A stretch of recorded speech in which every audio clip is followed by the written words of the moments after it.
Porque acá hay un problema, y es esto que buena parte de la sociología, dice él, de la teoría social, tiene una visión negativa del conflicto. Una visión negativa del conflicto. El conflicto se lo ve como desorden, desviación, caos. Esto que decíamos en broma, que cuando una mirada de este tipo, la visión negativa del conflicto, llega al nivel del lenguaje ordinario y usamos la palabra conflictivo como insulto, quiere decir que hay mucha historia atrás. Eso nos va a advertir Dahrendorf, y hay toda una corriente que estudia esto. ¿Qué es lo que está atrás de todo esto? Y lo que está atrás de todo esto, va a decir Dahrendorf, es la historia del paradigma del orden. Que también lo podemos estudiar. La historia del paradigma del orden es una mirada muy fuerte, muy profunda, la mirada más profunda posiblemente que tengamos en la configuración de la sociedad, que lo que dice es, bueno, este conflicto es una situación de anomalía frente al ideal que debería ser una situación de orden, en la cual el conflicto ya no va a existir. Bueno, es parte de la tradición. Lo primero que va a decir Dahrendorf, dice, olvídense esto de que el conflicto no va a existir, porque siempre va a haber conflictividad.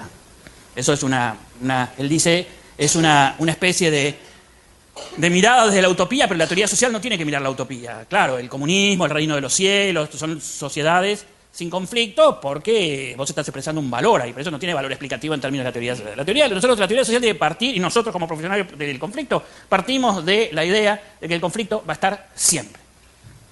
Pero si va a estar siempre, no puede ser que cumpla funciones negativas nada más y sea un fenómeno negativo. No es una especie de derivación de la idea de que el hombre es malo y de que el mal va a estar siempre en el mundo. Eso es lo que nos ha hecho creer lo que llamamos el paradigma del orden. El paradigma del orden, y esto es muy importante para el desarrollo de análisis político-criminal, que me dice, bueno, la sociedad funcionaría bien si acá seguimos un orden. ¿Qué puede ser el orden? El orden natural, es decir, si la sociedad se acomoda al orden de la naturaleza, la sociedad se armoniza, estaría bien y no tendríamos conflictos. Los que inventan eso son los griegos, romanos, ya estamos hablando de los griegos hace 2500 años. Pero en este modelo que tenían los griegos del orden de la naturaleza, mujeres, niños, bueyes, vacas eran lo mismo. Entonces evidentemente había algo extraño, que el orden de la naturaleza dijera que las mujeres eran iguales que los bueyes, ¿no? O que los niños o que los esclavos. Esto después, voy muy rápido porque no me interesa detenerme acá. Esto va a cambiar después y va a aparecer lo que llamamos el orden teologal. Es decir, la sociedad va a funcionar bien si nos adecuamos a lo que Dios ha pensado sobre la sociedad, que de paso coincide con la naturaleza. Resulta que Dios había pensado que si nacías en una familia eras rey, en otra eras vizconde, en otra eras siervo, en otra eras esclavo. Es raro que Dios esté pensando así. Y además las mujeres no tenían alma, así que Dios ni siquiera pensaba en ellas. Trucos. En la Edad Media había esas discusiones, no todos. ¿Sí? No decimos esta mujer es desalmada. Los boleros dicen así, el tango. Bueno, pero el orden teologal vos te das cuenta hay truco. Después decís, bueno, por fin llegó Kant y la Ilustración, que rompió con todo esto. Y dijo, no, el orden de la sociedad proviene del orden de la racionalidad del ser humano y de su mente racional, y eso es lo que nos va a permitir construir una sociedad civilizada. Y también nos permite identificar que hay unos negritos que viven en África que no saben esto de la sociedad civilizada, entonces vamos ahí, los ayudamos a civilizarse y nos pagan con unos vidrecitos que tienen que no saben para qué sirven. Todo el orden colonial que dura hasta 1975 está fundado sobre civilización y barbarie. ¿O no? Por supuesto, las mujeres en todo esto siempre pierden. ¿Por qué? Siempre pierden porque tampoco en el orden racional la mujer razona menos. La mujer es el orden de las emociones. Estoy diciendo cosas que los dicen los autores. Yo les tendría que traer las páginas sobre los estándares probatorios del testimonio de mujeres escritas por François Worf en 1930 para que vieran cómo la mujer es el orden de las emociones y no de la racionalidad. Por lo tanto, pueden ser buenos testigos de qué música se tocaba o qué vestidos había, pero no entienden el resto de las cosas. Así. Sick. Así que el orden racional tampoco. Truco. Y hoy día también dicen, no, el orden no es el orden, es el orden democrático. Entonces allá hay unos tipos raros que sin duda cometen tropelías enormes. Entonces vamos, desembarcamos, los invadimos, llamamos a unas empresas para que organicen la democracia y de paso nos pagan con un líquido negro que tienen. Está ocurriendo hoy, ¿o no? Es el orden democrático. Es que el paradigma del orden no funciona. El paradigma del orden es truco. ¿Cuál es el truco? El truco es que la sociedad ordenada en realidad siempre es un grupo de personas que dicen lo que el orden es. Los neuroeuropeos, los jóvenes guerreros griegos, los sacerdotes cristianos, los países desarrollados. El paradigma del orden no sirve, es lo que hay que romper.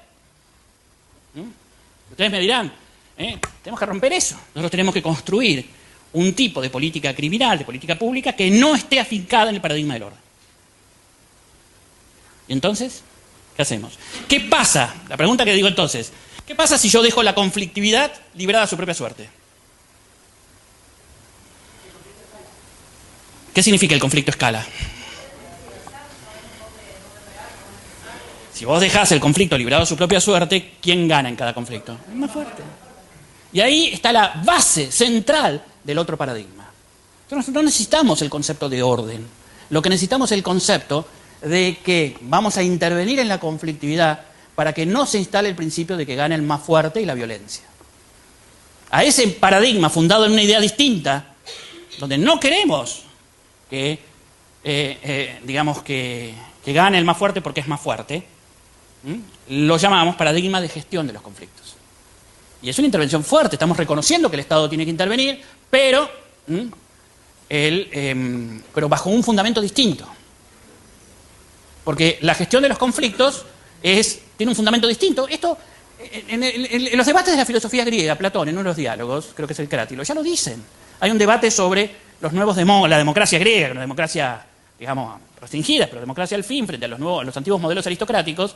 Y uno de los autores, uno de los dialogantes, le dice, pero todo esto de la ley, y ustedes lo inventaron para que nosotros los fuertes no podamos imponernos. Claro, le dice el otro, efectivamente. Para eso inventamos la ley, para eso inventamos los tribunales, para eso inventamos todas estas cosas, para que el fuerte nos imponga. Es lo que Ferraioli va a llamar después la ley como instrumento del más débil. El poderoso no necesita la ley. Es cierto que en la sociedad compleja, en la sociedad moderna compleja, quien es el poderoso es más también complejo.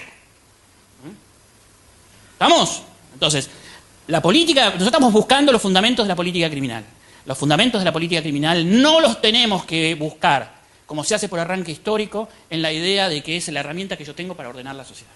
No es así. Es una de las herramientas que yo tengo para gestionar los conflictos en la sociedad, evitando que gane el más fuerte y se instale la violencia. ¿Estamos?